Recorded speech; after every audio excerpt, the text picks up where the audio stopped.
एक बार प्रेम से बोलेंगे ओम नमः शिवाय। देखिए मित्रों, श्री शिव महापुराण के रुद्र संहिता के पार्वती खंड का ये हम आज 13वां अध्याय करने वाले हैं। इससे पूर्व के अध्याय आपको श्री शिव पुराण नाम से प्लेलिस्ट बनी हुई है, वहाँ पे जाके मिल जाएंगे। शुरुआत करते हैं इस अध्याय की। देखिए, रुद्र की नेत्र अग्नि से काम का भस्म होना, रति का विलाप, देवताओं की प्रार्थना से शिव का काम को द्वापर में प्रद्युम्न रूप से नूतन शरीर की प्राप्ति के लिए वर देना और रति का संबक नगर में जाना, ये कथा रहेगी। देखिए, ब्रह्मा जी कहते हैं, मुने काम अपने साथी बसंत आदि को लेकर वहाँ पहुँचा। उसने भगवान शिव पर अपने बाण चलाए। तब शंकर जी के मन में पार्वती जी के प्रति आकर्षण होने लगा और उनका धैर्य छूटने लगा। अपने धैर्य का ह्रास होता देख महायोगी महेश्वर अत्यंत विस्मित हो मन ही मन इस प्रकार चिंतन करने लगे। शिव बोले, मैं तो उत्तम तपस्या कर रहा था, उसमें विघ्न कैसे आ गए? किस कुकर्मी ने यहाँ मेरे चित्त में विकार पैदा कर दिया? इस तरह विचार करके सत्पुरुषों के आश्रयदाता महायोगी परमेश्वर शिव शंका युक्त वो संपूर्ण दिशाओं की ओर देखने लगे। इसी समय वाम भाग में बाण खींचे खड़े हुए काम पर उनकी दृष्टि पड़ी। वह मूढ़ चित्त मदन अपनी शक्ति के घमंड में आकर पुनः अपना बाण छोड़ना ही चाहता था। नारद, इस अवस्था में काम पर दृष्टि पड़ते ही परमात्मा गिरीश को तत्काल रोष चढ़ गया। मुने उधर आकाश में बाण सहित धनुष लिए खड़े हुए काम ने भगवान शंकर पर अपना अमोघ अस्त्र छोड़ दिया, जिसका निवारण करना बहुत कठिन था। परंतु परमात्मा शिव पर वह अमोघ अस्त्र भी मोघ यानी व्यर्थ हो गया। कुपित हो परमेश्वर के पास जाते ही शांत हो गया। भगवान शिव पर अपने अस्त्र के व्यर्थ हो जाने पर मनमथ यानी काम को बड़ा भय हुआ। भगवान मृत्युंजय को सामने देखकर वह कांप उठा और इंद्र आदि समस्त देवताओं का स्मरण करने लगा। मुनिश्रेष्ठ, अपना प्रयास निष्फल हो जाने पर काम भय से व्याकुल हो उठा था। मुनीश्वर कामदेव के स्मरण करने पर वे इंद्र आदि सब देवता वहां आ पहुंचे और शंभु को प्रणाम करके उनकी स्तुति करने लगे। देवता स्तुति कर ही रहे थे कि कुपित हुए। भगवान हर के ललाट के मध्य भाग में स्थित तृतीय नेत्र से बड़ी भारी आग तत्काल प्रकट होकर निकली। उसकी ज्वालाएं ऊपर की ओर उड़ रही थीं। वह आग धूं धूं करके जलने लगी। उसकी प्रभा प्रलय अग्नि के समान जान पड़ती थी। वह आग तुरंत ही आकाश में उछली और पृथ्वी पर गिर पड़ी, फिर अपने चारों ओर चक्कर काटती हुई धराशायिनी हो गई।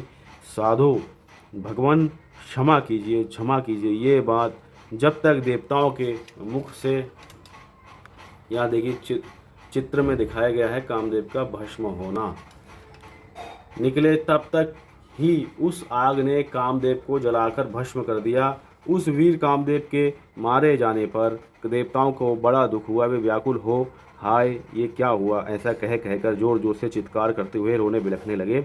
उस समय विकृत चित्र हुई। पार्वती का सारा शरीर सफ़ेद पड़ गया। काटो तो खून नहीं। वे सखियों के साथ ले अपने भवन को चली गईं। कामदेव के जल जाने पर रति वहाँ एक क्षण तक अचेत पड़ी रही। पति की मृत्यु के दुख से वह इस तरह पड़ी थी मानो मर गई हो। थोड़ी देर में जब होश आया तब अत्यंत व्याकुल हो रति उस समय तरह तरह की बातें कर विलाप करने लगी। रति बोली, हाय मैं क्या करूं, कहाँ जाऊं, देवताओं ने क्या किया, मेरे उदंड स्वामी को बुलाकर नष्ट करा दिया। हाय हाय नाथ, ईश्वर, स्वामिन, प्राण प्रिय, हाँ मुझे सुख देने वाले प्रीतम, हाँ प्राणनाथ, यह यहाँ क्या हो गया? ब्रह्मा जी कहते हैं, नारद, इस प्रकार रोती बिलखती और अनेक प्रकार की बातें करती हुई रति हाथ पैर पटकने और अपने सिर के बालों को नोचने लगी। उस समय उसका विलाप सुनकर वहाँ रहने वाले समस्त वनवासी जीव तथा वृक्ष आदि स्थावर प्राणी भी बहुत दुखी हो गए। इसी बीच में इंद्र आदि संपूर्ण देवता महादेव जी का स्मरण करते हुए रति को आश्वासन दे इस प्रकार बोले। देवताओं ने कहा, तुम काम के शरीर का थोड़ा सा भस्म लेकर उसे यत्नपूर्वक रखो और भय छोड़ो। हम सबके स्वामी महादेव जी कामदेव को पुनः जीवित कर देंगे और तुम फिर अपने प्रीतम को प्राप्त कर लोगी। कोई किसी को ना तो सुख देने वाला है ना दुख देने वाला है। सब लोग अपनी अपनी करनी का फल भोगते हैं। तुम देवताओं को दोष देकर व्यर्थ ही शोक करती हो। इस प्रकार रति को आश्वासन दे सब देवता भगवान शिव के पास आए और उन्हें भक्ति भाव से प्रसन्न करके यूँ बोले। देवताओं ने कहा, भगवान शरणागत वत्सल महेश्वर, आप कृपा करके हमारे इस शुभ वचन को सुनिए। शंकर, आप कामदेव की करतूत पर भली भांति प्रसन्नपूर्वक विचार कीजिए। महेश्वर, काम ने जो ये कार्य किया है उसमें इसका कोई स्वार्थ नहीं था। दुष्ट तारकासुर से पीड़ित हुए हम सब देवताओं ने मिलकर उससे यह काम कराया था। नाथ, शंकर, इसे आप अन्यथा ना समझें। सब कुछ देने वाले देव गिरीश, सती साध्वी रति अकेली अति दुखी होकर विलाप कर रही है। आप उसे सांत्वना प्रदान करें शंकर। यदि इस क्रोध के द्वारा आपने कामदेव को मार डाला तो हम यही समझेंगे कि आप देवताओं सहित समस्त प्राणियों का अभी संहार कर डालना चाहते हैं। रति का दुख देखकर देवता नष्ट प्राय हो रहे थे, इसलिए आपको रति का शोक दूर कर देना चाहिए।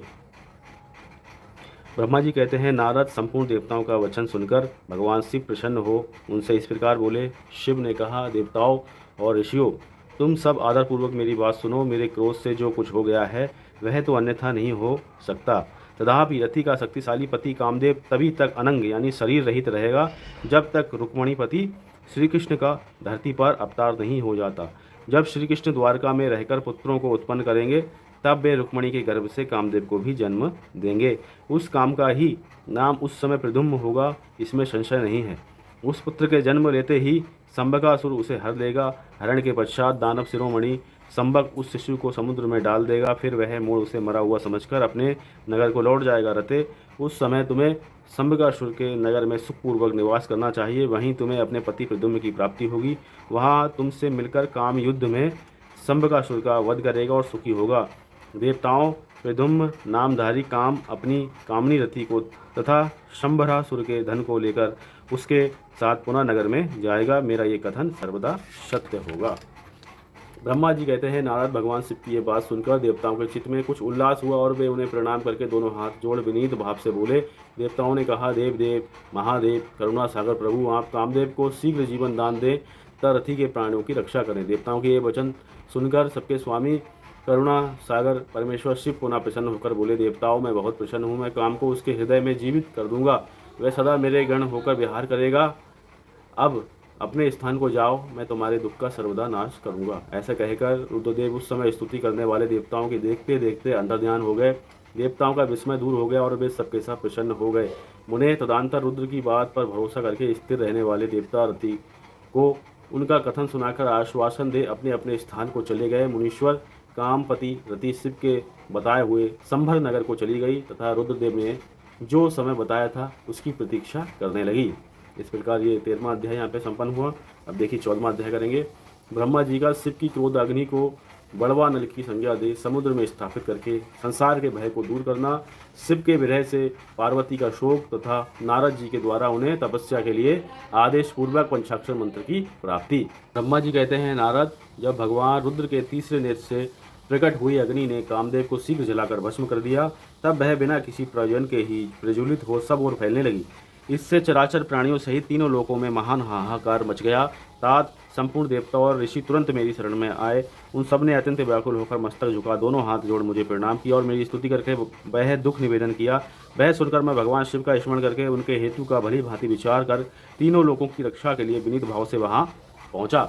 वह अग्नि ज्वाला मालाओं से अत्यंत उद्दीप्त हो जगत को जला देने के लिए उद्धत थी।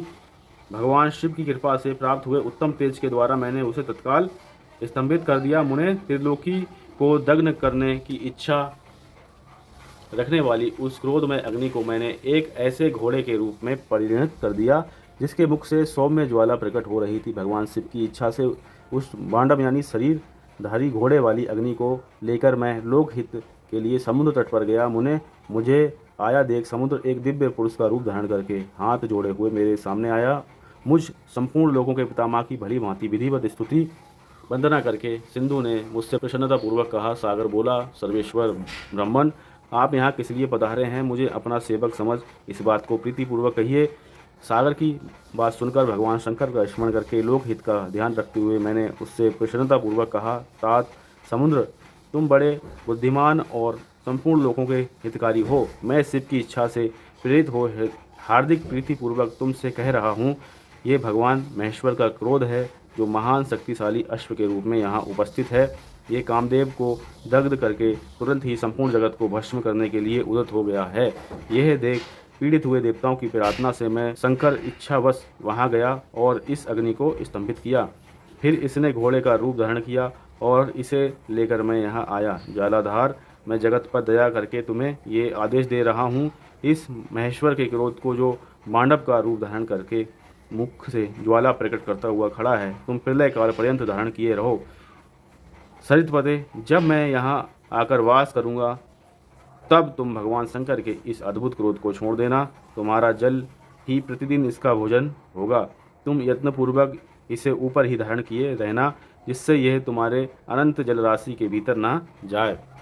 ब्रह्मा जी कहते हैं, नारद, मेरे ऐसे कहने पर समुद्र ने रुद्र की क्रोध अग्नि रूप बड़वा नल को धारण करना स्वीकार किया, जो दूसरों के लिए असंभव था। तदंतर वह बड़वाग्नि समुद्र में प्रविष्ट हुई और ज्वाला मालाओं से प्रदीप्त हो सागर की जलराशि का दहन करने लगी। मुने, इससे संतुष्ट चित्त होकर मैं अपने लोक को चला गया और वह दिव्य रूपधारी समुद्र मुझे प्रणाम करके अदृश्य हो गया। वहाँ मुने रुद्र की उस क्रोध अग्नि के भय से छूटकर संपूर्ण जगत स्वस्थता का अनुभव करने लगा और देवता तथा मुनि सुखी हो गए। नारद जी बोले, दयानिधि, मदन दहन के पश्चात गिरिजा नंदिनी पार्वती देवी ने क्या किया? वे अपनी दोनों सखियों के साथ कहाँ गईं? ये सब मुझे बताइए। ब्रह्मा जी ने कहा, भगवान शंकर के नेत्र से उत्पन्न हुई आग ने जब कामदेव को दग्ध किया, तब वहाँ महान अद्भुत शब्द प्रकट हुआ, जिससे सारा आकाश गूंज उठा। उस महान शब्द के साथ ही कामदेव को दग्ध हुआ देख भयभीत और व्याकुल हुई पार्वती दोनों सखियों के साथ अपने घर चली गईं। उस शब्द से परिवार सहित हिमवान भी बड़े विस्मय में पड़ गए और वहां गई हुई अपनी पुत्री का स्मरण करके उन्हें बड़ा क्लेश हुआ। इतने में ही पार्वती दूर से आती हुई दिखाई दी। वे शंभु के विरह से रो रही थीं। अपनी पुत्री को अत्यंत विहल हुई देख शैलराज हिमवान को बड़ा शोक हुआ और वे शीघ्र ही उसके पास जा पहुँचे। वे फिर हाथ से उसकी दोनों आंखें पोंछकर बोले, शिवे, डरो मत, रो मत। ऐसा कहकर अचलेश्वर हिमवान ने अत्यंत विहिल हुई पार्वती को शीघ्र ही गोद में उठा लिया और उसे सांत्वना देते हुए वे अपने घर ले आए। कामदेव का दाह करके महादेव जी अदृश्य हो गए थे, अतः उनके विरह से पार्वती अत्यंत व्याकुल हो उठी थीं। उन्हें कहीं भी सुख या शांति नहीं मिलती थी। पिता के घर जाकर जब वे अपनी माता से मिली, उस समय पार्वती शिवा ने अपना नया जन्म हुआ माना वे अपने रूप की निंदा करने लगी और बोली, हाय, मैं मारी गई। सखियों के समझाने पर भी वे गिरिराज कुमारी कुछ समझ नहीं पाई थीं। वे सोते जागते, खाते पीते, नहाते धोते, चलते फिरते और सखियों के बीच में खड़े होते समय भी कहीं किंचन मात्र भी सुख का अनुभव नहीं करती थीं। मेरे स्वरूप को तथा जन्म कर्म को भी धिक्कार है, ऐसा कहती हुई वे सदा महादेव जी की प्रत्यक्ष चेष्टा का चिंतन करती थीं। इस प्रकार पार्वती भगवान शिव के विरह से मन ही मन अत्यंत क्लेश का अनुभव करती और किंचन मात्र भी सुख नहीं पाती। वे सदा शिव शिव का जप किया करती, शरीर से पिता के घर में रहती थीं। वे चित्त से पिनाक पाणी भगवान शंकर के पास पहुंची रहती थीं। तात शिवा शोकमग्न हो बारंबार मूर्छित हो जाती थीं। शैलराज हिमवान अपनी पत्नी मेनका तथा उनके मैनाक आदि सभी पुत्र जो बड़े उदार चेता थे, उन्हें सदा सांत्वना देते रहते थे, तथापि वे भगवान शंकर को भूल ना सकीं। बुद्धिमान देव ऋषि दांतर एक दिन इंद्र की प्रेरणा से इच्छानुसार घूमते हुए तुम हिमालय पर्वत पर आए। उस समय महात्मा हिमवान ने तुम्हारा सत्कार स्वागत किया, कुशल मंगल पूछा। फिर तुम उनके दिए हुए उत्तम आसन पर बैठे। तदनंतर शैलराज ने अपनी कन्या के चरित्र का आरंभ से वर्णन किया, किस तरह उसने महादेव जी की सेवा आरंभ की और किस तरह उनके द्वारा कामदेव का दहन हुआ, ये सब कुछ बताया। मुने, ये सब सुनकर तुमने गिरिराज से कहा, शैलेश्वर, भगवान शिव का भजन करो। फिर उनसे विदा लेकर तुम उठे और मन ही मन शिव का स्मरण करके शैलराज को छोड़ शीघ्र ही एकांत में काली के पास आ गए। मुने, तुम लोग कोपकारी ज्ञानी तथा शिव के प्रिय भक्त हो, समस्त ज्ञानों वानों के शिरोमणि हो, अतः काली के पास उसे संबोधित करके उसी के हित में स्थित हो। उससे सादर ये सत्य वचन बोले, नारद जी, यानी तुमने कहा, कालिके, तुम मेरी बात सुनो, मैं दयाबल सच्ची बात कह रहा हूँ। मेरा वचन तुम्हारे लिए सर्वदा हितकर, निर्दोष तथा उत्तम काम्य वस्तु को देने वाला होगा। तुमने यहाँ महादेव जी की सेवा अवश्य की थी, परंतु वह बिना तपस्या के गर्वयुक्त होकर की थी। दीनों पर अनुग्रह करने वाले शिव ने तुम्हारे उसी गर्व को नष्ट किया है। शिवे, तुम्हारे स्वामी महेश्वर विरक्त और महायोगी हैं। उन्हें केवल कामदेव को जलाकर जो तुम्हें सकुशल छोड़ दिया है, उसमें यही कारण है कि वे भगवान भक्त वत्सल हैं। अतः तुम उत्तम तपस्या में संलग्न हो, चिरकाल तक महेश्वर की आराधना करो। तपस्या से तुम्हारा संस्कार हो जाने पर रुद्रदेव तुम्हें अपनी सहधर्मिणी बनाएंगे और तुम भी कभी उन कल्याणकारी समूह का परित्याग नहीं करोगी। देवी, तुम हठपूर्वक शिव को अपनाने का यत्न करो। शिव के सिवा दूसरे किसी को अपना पति स्वीकार ना करना। ब्रह्मा जी कहते हैं, मुने तुम्हारी ये बात सुनकर कि राजकुमारी काली कुछ उल्लसित हो तुमसे हाथ जोड़ प्रसन्नतापूर्वक बोली। शिवा ने कहा, प्रभु आप सर्वज्ञ तथा जगत का उपकार करने वाले हैं, मुने मुझे रुद्रदेव की आराधना के लिए कोई मंत्र दीजिए। ब्रह्मा जी कहते हैं, नारद पार्वती जी का ये वचन सुनकर तुमने पंचाक्षर शिव मंत्र नमः शिवाय का उन्हें विधि पूर्वक उपदेश किया। साथ ही उस मंत्र राज में श्रद्धा उत्पन्न करने के लिए तुमने उसका सबसे अधिक प्रभाव बताया। नारद तुम बोले, देवी इस मंत्र का परम अद्भुत प्रभाव सुनो।